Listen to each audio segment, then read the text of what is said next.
ในตอนบ่ายวันที่16มิถุนายน2025นี้คณะบริหารงานสาพันธ์แม่หญิงแขวงบริคำไซนำโดยสหายนางคำปิวศรีสมบัติกรรมการพรรคแขวงประธานสาพันธ์แม่หญิงแขวงได้เข้าวางกระถางดอกไม้และจุดธูปบูชาจุอนุสาวรีย์ทานศรีสมพรลวันไซและอนุสรณ์สถานประธานไก่สนภูมิวิหารผู้นำที่แสนเคารพรักของปวงชนลาวทั้งชาติ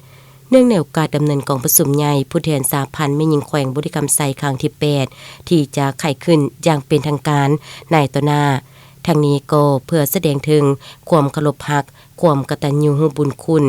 ต่อคุณงามความดีน้ำใจต่อสุภทานและบ่ยอมจำนนของบรรพบุรุษลาวก็คือบรรดานักรบปฏิวัติที่เสียสละชีวิตเลือดเนื้อเหื่อแห้งเพื่อภารกิจปฏิวัติอย่างองอาจกล้าหาญและบ่ยอมจำนนภายใต้การสินำพาของภาคประชาชนปฏิวัติลาวจนสามารถยัดได้ไสยชนะและประกาศเอกราชและสถาปนาสาธารณรัฐประชาธิปไตยประชาชนลาวอย่างสมบูรณ์สง่าผ่าเผยและสืบต่อปฏิบัติภารกิจปกปักรักษาและสร้างสรรค์พัฒนาประเทศชาติมาถึงปัจจุบันนี้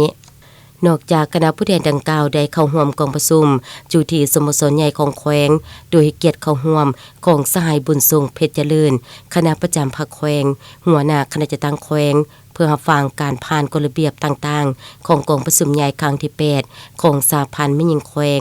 ทางนี้ก็เผยให้กองประชุมได้ประสบผลสำเร็จจบงามตามระดับคาดหมายที่วางไว้